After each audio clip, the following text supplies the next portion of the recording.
빌레몬서 1장 1절부터 25절, 신약성경 제가 가진 성경으로 352페이지 정도 됩니다. 빌레몬서 1장 1절로 25절 말씀 전체 우리 교독하도록 하겠습니다. 제가 먼저 봉독하겠습니다.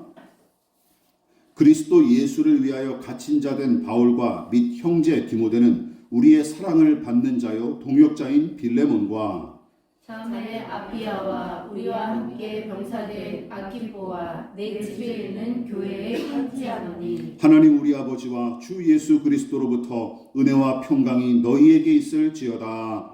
내가 항상 내 하나님께 감사하고 기도할 때에 너를 바라는 주 예수와 및 모든 성도에 대한 내 사랑과 믿음이 있음을 들음이니 이로써 내 믿음의 교제가 우리 가운데 있는 선을 알게 하고 그리스도께 이르도록 역사하느니라. 형제여, 성도들의 마음이 너로 말미암아 평안함을 얻었으니 내가 너희의 사랑으로 많은 기쁨과 위로를 받았노라. 이러므로 내가 그리스도 안에서 아주 담대하게 내게 마땅한 일로 영할 수도 있으나 도리어 사랑으로서 간구하노라. 나이가 많은 나 바울은 지금 또 예수 그리스도를 위하여 갇힌 자 되어 갇힌 중에서 낳은 아들 오네시모를 위하여 내게 간구하노라. 그가 전에는 내게 무익하였으나 이제는 나와 내게 유익함으로 내게 그를 돌려보내니 그는 내 신복이라. 그를 내게 머물게 있게 하여 내 복을 위하여 갇힌 중에서 내 대신 나를 섬기게 하고자 하나. 다만 내 생각이 없이는 내가 아무것도 하기를 원하지 아니하노니 이는 너의 선한 일이 억지같이 되지 아니하고 자의로 되게 하려 함이라.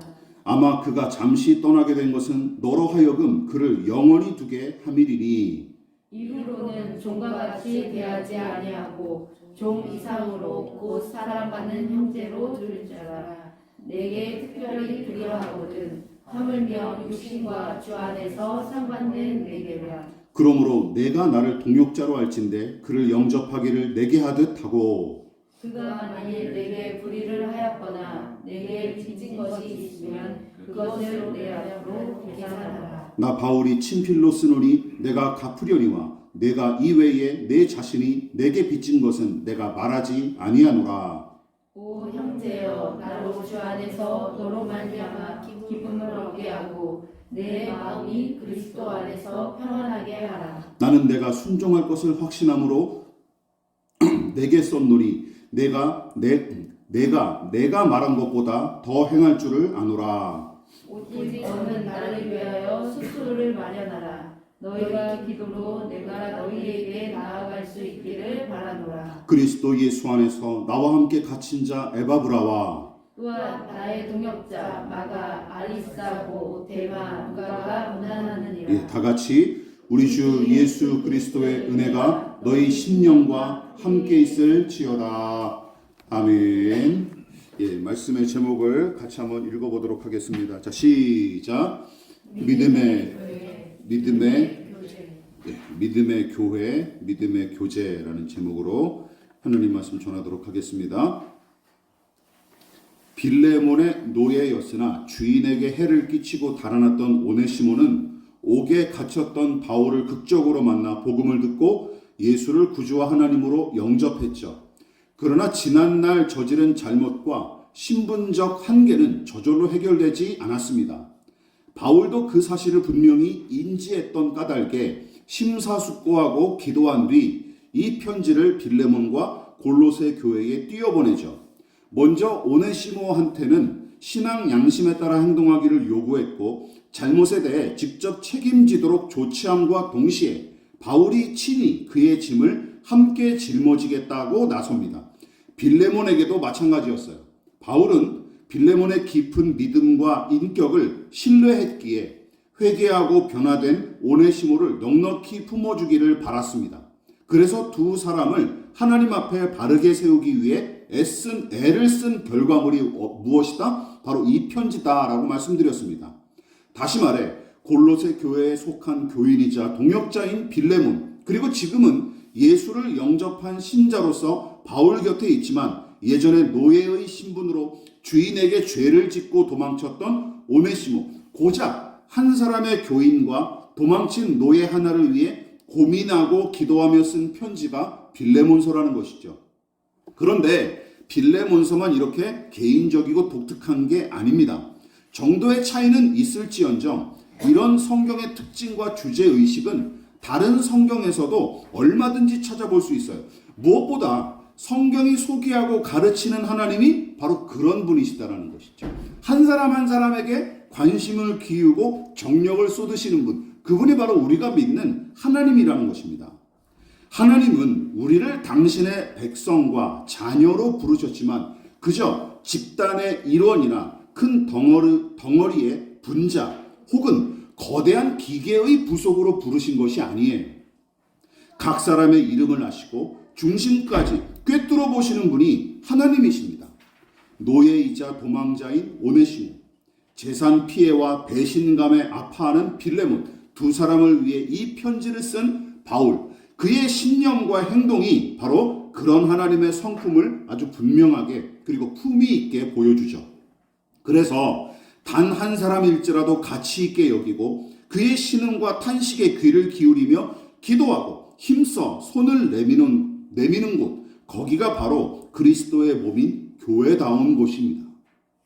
그리고 하나님 나라는 그런 곳에서 시작되고 완성이 되죠. 이처럼 교회 공동체의 정체성과 특징, 그리고 교우들 간의 교제와 그 성격에 관한 내용이 풍부하게 이 성경에 담겼기에 다른 성경 못지않게 영적 가치를 지닌 성경이 바로 빌레몬서임을 우리는 염두에 둬야 마땅합니다.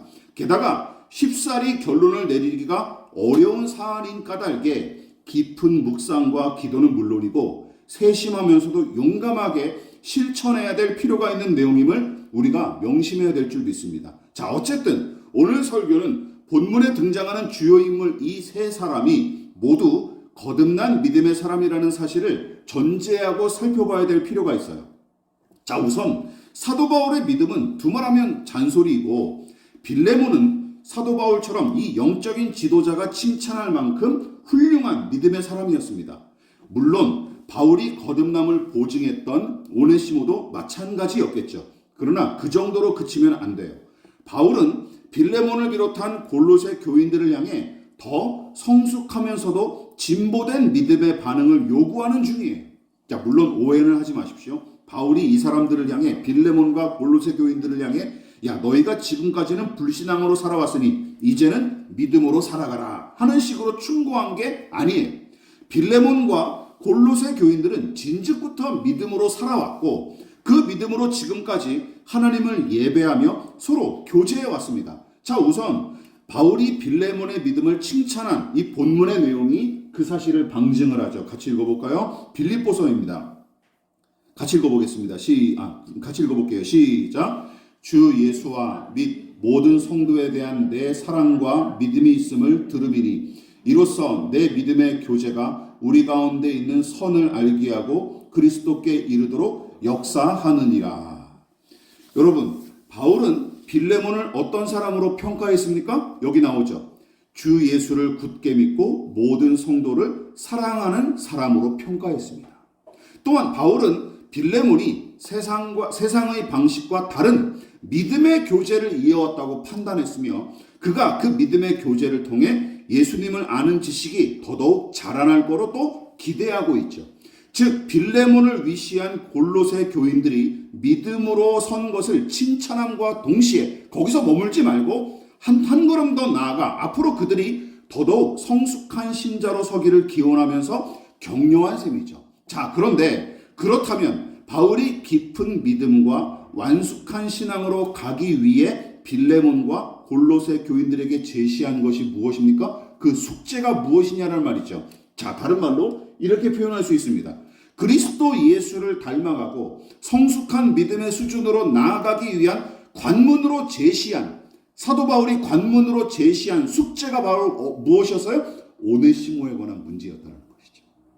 너희들이 이거는 좀 뛰어넘어야 좀 더 믿음의 진보를 이루고 성숙한 신앙으로 나아갈 수 있지 않겠느냐라고 얘기한 거예요. 바울 추상적인 이론이나 이해하기 어려운 어떤 신학적인 난제를 놓고 고민하는 게 아닙니다. 바울은 신실한 빌레몬이 산고를 겪는 산모처럼 이 일을 통해 더욱 성숙한 믿음의 사람으로 서고, 또한 골로새 교인들도 빌레몬과 더불어서 예수 안에 한 몸을 이룬 교회의 지체들답게 빌레몬과 함께 해산의 수고를 감당해 주기를 바랐던 것이죠. 그 핵심에 누가 있는 거예요? 이 오네시모라는 사람이 있었던 거예요. 오네시모. 이 작자를, 이 인간을 어떻게 처리할 것이냐, 이 사안이 바로 이 사람들에게, 바로 바울에게 던져줬던 숙제였다라는 것이죠. 자, 이 부분을 주목하십시오. 바울은 빌레몬과 골로새 교인들이 이 사안을 쉽사리 이해하고 실천할 거로 생각하지 않았습니다. 그렇죠. 그래서 빌레몬서는 결론이 안 나요.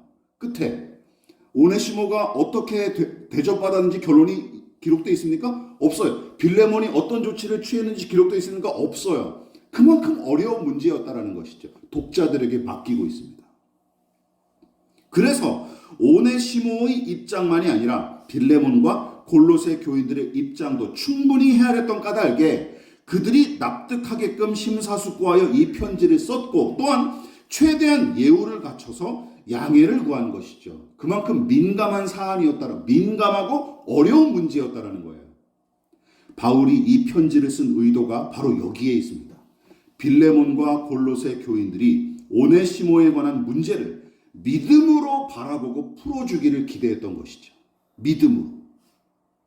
따라서 빌레몬서는 믿음의 특징이나 성격 등을 논리 정연하게 다른 편지와 다르게 개인과 교회가 구체적인 현실에서 어떻게 신앙, 믿음을 펼쳐야 할지를 다룬 것이 특징입니다.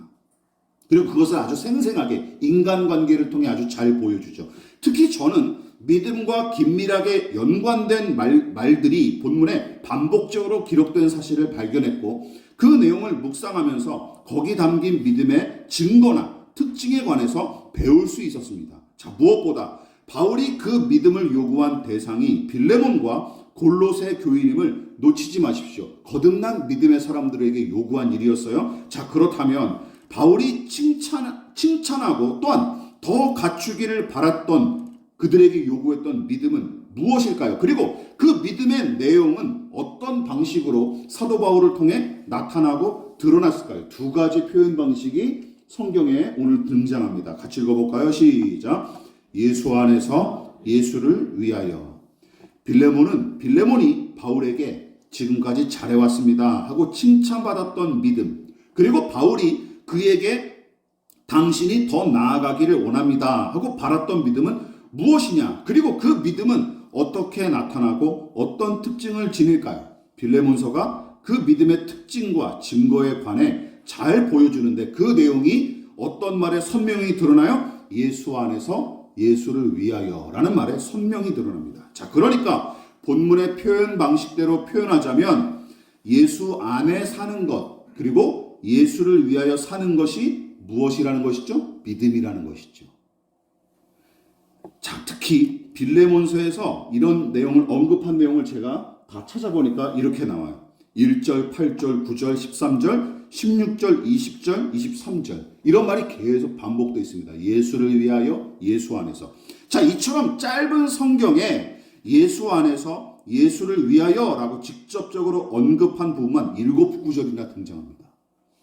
그렇다면 반복적으로 기록된 이 어구가 의미하는 것은 무엇일까요?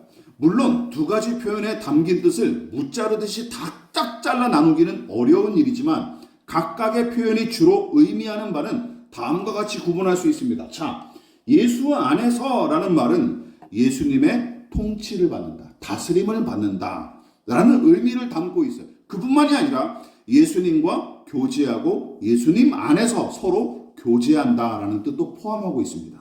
그래서 주의 말씀과 그 뜻에 순종하고 하나님의 다스림을 받는 상태, 왕과 백성, 주인과 종, 부모와 자녀, 때로는 친구처럼 삼위 하나님과 밀접한 관계를 맺은 상태를 가리키는 말이 어떤 말이다? 예수 안에서, 예수 안에서라는 말이죠.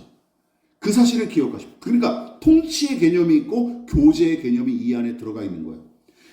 그리고 또한 예수를 위하여, 주를 위하여라는 말도 마찬가지입니다. 크게 다르지 않는 말이지만 이 말인즉슨 예수 그리스도를 공경하여 높이다라는 경배의 의미와 함께 예수님을 가장 중요하게 여기고 섬긴다라는 뜻을 포함하고 있는 것입니다. 즉 삼위일체 하나님을 추구하고 경배할 때 주로 쓰는 말이 무엇이다?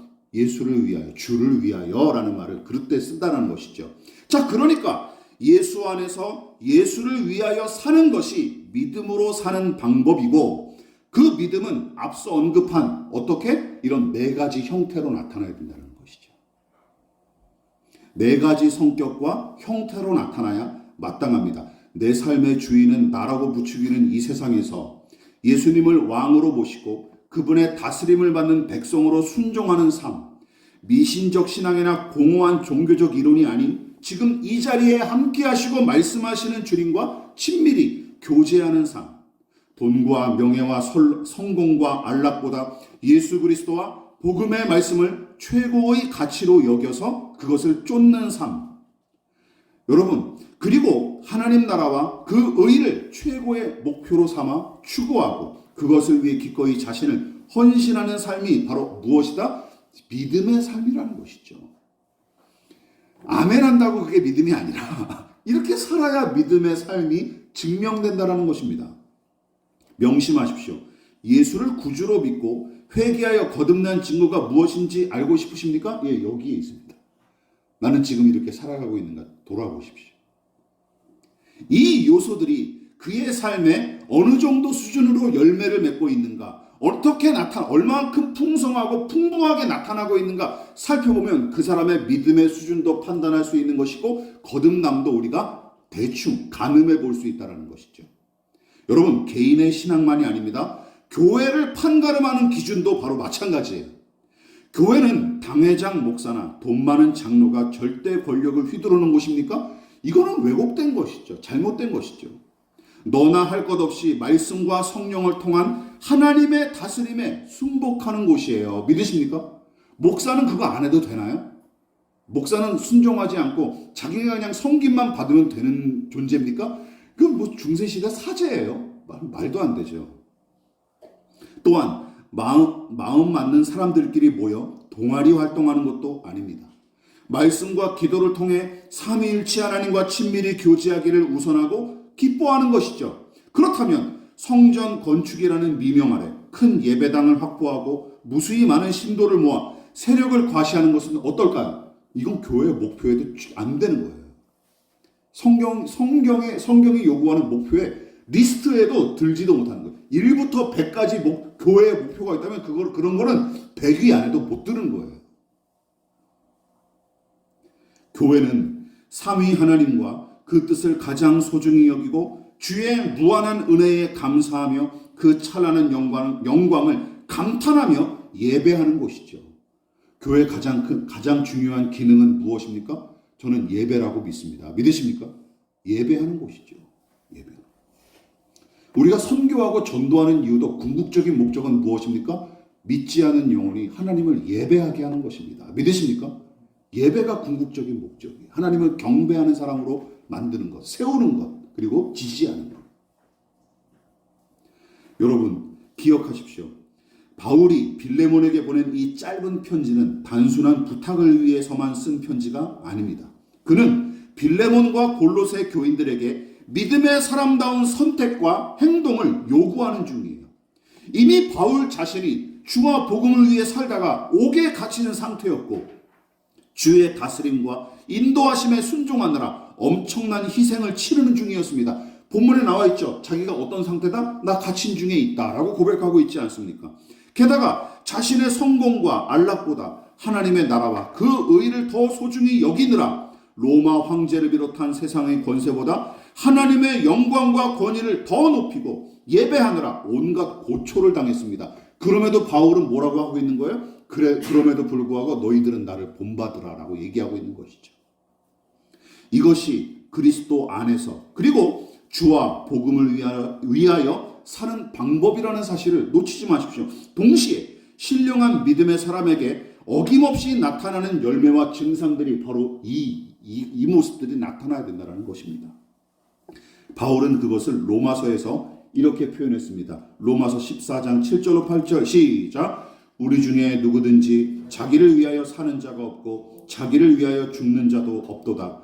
우리가 살아도 주를 위하여 살고 죽어도 주를 위하여 죽나니 그러므로 사나 죽으나 우리가 주의 것이로다. 하나님의 권위 아래 다스림을 받는 사람의 모습이 바로 이 고백에 아주 잘 담겨져 있습니다.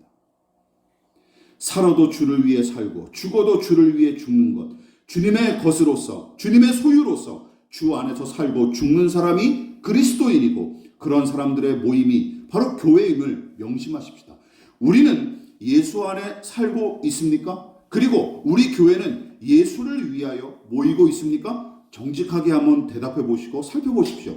그러나 이게 끝이 아니죠. 한 가지 어구가 더 남았습니다. 무엇일까요? 같이 읽어볼까요? 시작. 너와 나 서로를 위하여. 예수 안에서 그리고 예수를 위하여만큼이나 빌레몬서에 반복되는 내용이 있습니다.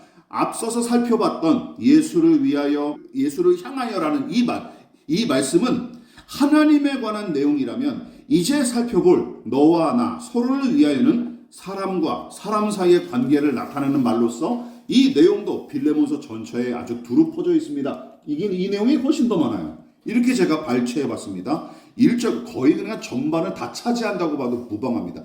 이 짧은 성경에 이런 반복되는 비슷한 말들이 계속 반복되었다라는 것은 무엇을 뜻하는 것이죠? 이 내용이 너무 중요하고 강조되어 있다라는 것이죠.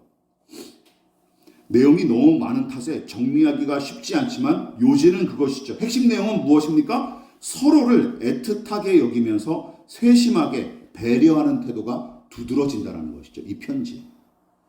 특히 자기보다 남의 처지를 먼저 생각하는 내용이 대부분입니다. 물론 나를 위하여 숙소를 부탁하라 하고 부탁한 부분은 예외인 듯하지만 이 역시 믿음의 실천과 훈련의 차원에서 바라보면 전체 맥락과 자연스럽게 어울리는 부탁이에요. 자, 어쨌든 바울은 자신의 유익을 우선하는 대신 빌레몬과 오네시모의 처지를 먼저 생각합니다. 먼저는 오네시모를 마뜩찮게 여겼던 빌레몬의 감정을 충분히 헤아렸고 오네시모가 지난날 저질렀던 잘못에 관해서도 빌레몬에게 용서를 강요하지 않습니다. 야, 너 이렇게 용서해야지. 네가 신자가 돼가지고 말이야, 교회 장로가 돼가지고 말이야, 권사가 돼가지고 이따위로 하면 되겠냐, 그렇게 얘기하지 않았어요? 또한 바울은 오네시모의 회심과 변화를 전적으로 신뢰했고 그의 회복을 위해서라면 체면불고하고 납작 엎드릴 정도였습니다. 그렇지 않습니까? 바울이 지금 막 빌레몬에게 구걸하는 것처럼 느껴질 정도로 빌레몬서가 그렇게 써졌어요. 생각해 보십시오. 만일 저와 여러분이 바울이라면 어떠했겠습니까? 만일 바울이 자신의 이익과 편리만 생각했다면, 안위만 생각했다면 굳이 이 편지를 써서 보낼 이유가 없습니다. 그렇지 않습니까? 이 편지를 써보낼 이유가 없어요. 빌레몬에게 그냥 입 꾹 닫고 오네시모가 이제 자기를 추종하기 시작했으니까 오네시모를 그냥 종처럼 부리면 됩니다. 너 내가 이렇게 옥에 갇혀 있는 동안 내 수발이나 들어라 하고 그냥 부려먹으면 끝이에요. 근데 그렇게 하지 않죠. 여러분, 그러나 바울은 빌레몬의 마음과 그 처지를 10분 헤아렸고 오네시모의 회복을 위한 수고도 마다치 않습니다. 더 나아가 바울은 빌레몬이 오네시모에 관한 문제를 자기 입장에서만 생각하지 않고 바울과 오네시모 두 사람의 입장을 헤아리는 데까지 나아가기를 바라고 있죠. 무엇보다 바울이 오네시모에 대해 표현한 말이 참 의미심장합니다. 11절에 뭐라고 나와 있습니까? 11절 보십시오. 이전에는 무익한 종에 불과했으나 이제는 우리에게 유익하다라고 소개를 하고 있습니다. 그렇죠. 여러분, 이 말이 참 의미심장합니다.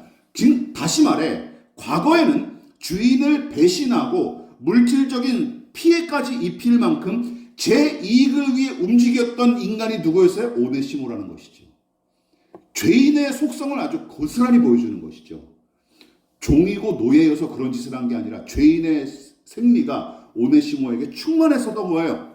그러니까 감히 주인의 물건을 어떻게 막 손해를 끼치고 주인을 사랑하고 아꼈던 주인을 배신한 것이죠. 그래서 달아나지 않았습니까? 제 몸 살고자 제 이익을 위해서 똘똘 뭉치고 그렇게만 살았던 인간이 오네시모였다라는 것이죠.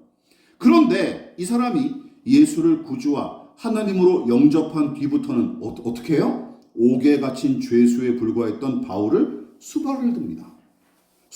바울을 수발들 만큼 이제는 그도 남의 유익을 위하는 사람으로 바뀌었다라는 것이죠.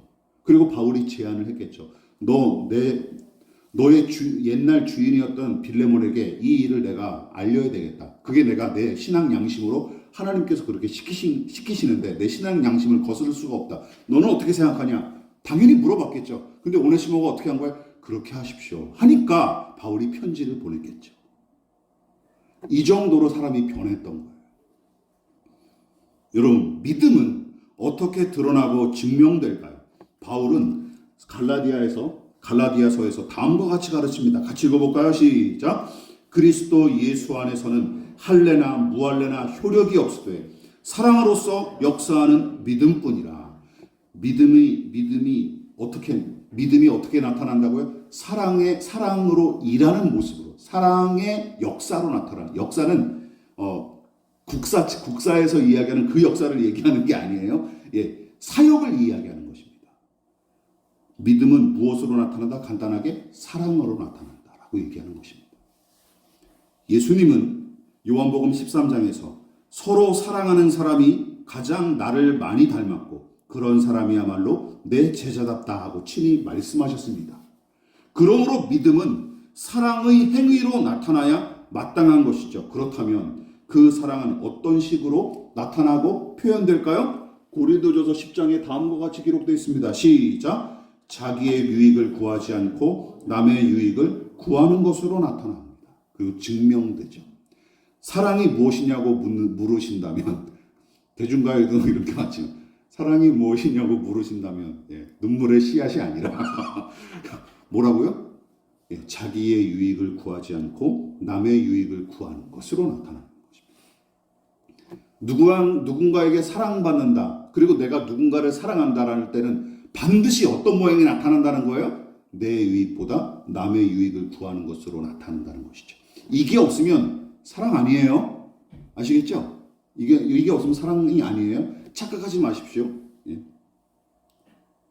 그 맥락에서 빌레몬서는 지금까지 서로를 위했던 빌레몬과 골로새 교인들을 칭찬했고 그리고 앞으로도 그들의 믿음이 더더욱 남의 유익을 우선 생각하고 실천하는 믿음을 갖출 거로 기대하는 이야기인 셈입니다. 빌레몬은 그것을 기대하는 이야기예요. 명심하십시오. 입술의 고백으로 말만 그치는 것은 믿음이 아닙니다. 저는 말을 믿지 않아요. 저는 또 T 성향의 사람이라 분명히 저는 말 따위에 믿지 않습니다. 저는 그런 거에 속지 않습니다. 유시민 씨가 어느 토론회에서 그 국민의힘당의 젊은 대변인 역할을 했던 사람이 있는데 젊은 대변인이 있는데 그 사람이 자꾸 진정성 얘기하니까 유시민 씨가 그렇게 얘기하더라고요. 좀 미안하지만 저는 사람의 진정성이라는 말을 믿지 않는데 나는 말을 믿는 사람이 아니라 그 이력이나 행동을 보고 행동을 보고 판가름한다는 것이죠. 그건 맞는 말이죠. 그렇지 않습니까? 사람의 말을 어떻게 믿습니까? 그 사람이 살아온 궤적과 그 사람의 행동을 살펴봐야죠. 진정성은 거기서 드러나는 것이죠. 말로 진정성이 설명되는 것은 아니죠. 신앙도 마찬가지입니다. 만일 누군가의 믿음이 남을 위하는 모습으로 나타나지 않는다면 여러분 그 믿음은 거짓이거나 매우 미숙한 수준임이 틀림없습니다. 바울은 빌레몬과 골로새의 성도들을 섬겼고 힘써 복음을 전했으며 지금도 여전히 그들의 영적인 유익을 도모하느라 골몰하는 중이죠. 심지어 어디서도 감옥 안에서도 말이죠. 바울의 믿음은 이거 빌레몬서를 보내는 것만으로도 충분히 증명된 상태였어요. 이 사람들을 얼마나 사랑하는지. 빌레몬도 마찬가지죠. 그는 다른 성도들을 지극한 사랑으로 섬겼고 바울과 전도자 일행을 돕는 일에 누구보다도 힘쓴 인물이었습니다. 물질을 넣기도 하고 또 이렇게 물심양면으로 기도하는데도 힘썼던 인물이죠. 오네시모도 예외가 아닙니다. 예전에는 주인의 재산에 손해를 끼치고 달아날 정도로 자기의 이익만 맹렬하게 추구하던 인간이었으나 예수를 영접하고 회개한 다음부터는 남의 유익을 위하기 시작했을 뿐만 아니라 지금은 주인인 빌레몬의 유익을 위해 기도하고 기다리는 중입니다. 빌레몬의 처분을 바로 잠잠히 기다리고 있는 중이죠.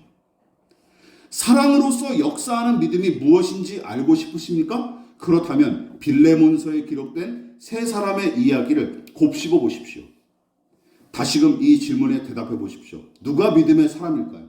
교회는 어떤 곳입니까? 이제는 막연하게 생각하거나 대충 얼버무리지 말고 사도 바울이 신약 성경 내내 가르친 교훈을 가슴 깊이 새겨보십시다. 골로새서 2장과 고린도전서 10장 또 읽어볼까요? 시작. 너희는 그리스도 예수를 주로 받았으니 그 안에서 행하되. 이게 믿음의 증거라는 것이죠. 고린도전서 시작. 누구든지 자기의 유익을 구하지 말고 남의 유익을 구하라. 이거 벌써 몇 번이나 반복됐습니까? 예수님을 구주와 하나님으로 모시고 그 말씀의 권위 아래 순복하며 말씀과 기도로 그분과 충만히 교제하며 사는 인생. 우리 같은 죄인을 위해 자기 몸을 버리시기까지 희생하고 섬기셨던 예수님처럼 남의 유익을 위해 나 자신을 낮추고 내 것을 기꺼이 나누는 인생. 여러분, 이것이 믿음으로 사는 방식이고 그가 진짜 예수의 제자다운 사람이라는 것이죠. 그리고 그런 사람들을 세우고 양육하는 교회, 이런 믿음이 들어먹히고 유통되는 교회, 그것이 진짜 그리스도의 몸인 교회답고 거기야말로 진실로 하나님 나라다운 교회라는 것이죠. 말씀을 마무리하도록 하겠습니다. 지금 우리는 예수 안에서 예수를 위하여 살고 있습니까? 바울은 빌레몬이 분노와 보복의 감정에 매몰되는 대신 주의 다스림을 받는 백성답게 율법과 복음의 정신에 순종하고 주님이 흡족히 하실 만한 일을 선택하도록 권고하고 있습니다. 또한 이 일을 통해 하나님께 영광을 돌리게끔 권면했을 뿐만 아니라 하나님 나라의 정신과 그 가치를 실현하도록 촉구하고 있어요. 빌레몬이 지금까지 예수 안에서 예수를 위하여 살아왔듯이 오네시모에 관한 문제도 바울은 지금 빌레몬에게 믿음으로 응답해 주기를 기대하고 있습니다. 과거에 빌레몬에게 불의를 저질렀던 오네시모도 이제는 주의 뜻과 그 다스림에 순종하며 살아가기 시작했죠. 이제 믿음의 발걸음을 내딛기 시작했습니다. 여러분 기억하십시오. 무엇보다 지금 세 사람은 자기의 유익이 아닌 서로의 유익을 위해 배려하고 섬기고 희생하며 인내하는 중입니다. 저와 여러분은 믿음의 사람입니까? 우리의 믿음은 예수 안에서 그리고 예수를 위하여 그리고 남의 유익을 구하는 모습으로 나타납니까? 또한 우리 교회는 그 믿음을 적용하고 권장하는 곳입니까? 교회가 자꾸 성도들에게 경쟁이나 부추기고 헌금이나 강요하면서 이런 헌금 경쟁, 또 자리 경쟁, 직분 경쟁을, 헌신 경쟁을 부추기는 이런 교회로서의 정체성을 이미 상실했다고 봅니다. 안심하거나 안주하지 말고 믿음의 진보를 위해 다름질하는 저와 여러분 되시기를 주님의 이름으로 부탁을 드리겠습니다. 무엇보다 하나님의 통치 아래 순종하고 그분과 친밀히 교제하려고 힘쓰며 삼위 하나님과 그 말씀을 가장 귀하게 여기고 경배하십시다. 또한 자기의 유익보다 남의 유익을 위하고 각자의 삶을 존중하며 서로 섬기기 위해 힘쓰기를, 믿음의 교제가 충만히 이루어지는 믿음의 교회, 우리 교회가 그런 교회로 변화하고 더더욱 자라나기를 진심으로 축원을 드리겠습니다. 기도하겠습니다. 지금은 우리를 위하여 십자가에 몸버려 피 흘려 돌아가신 예수 그리스도의 한량없으신 은혜와 하나님 아버지의 지극하신 사랑하심과 성령 하나님의 영원한 사귐이 예수 안에서 예수를 위하여 그리고 서로를 위하여 살아가기로 작정하여 겸손히 머리 숙인 사랑하는 성도들의 머리 위에 저들의 가정과 직장과 사업장과 학업과 장래 가운데 이 나라의 민족과 한국교회와 저 북녘의 동포들과 세계와 열방 가운데 지금부터 영원히 함께 하시기를 간절히 축원하옵나이다. 아멘.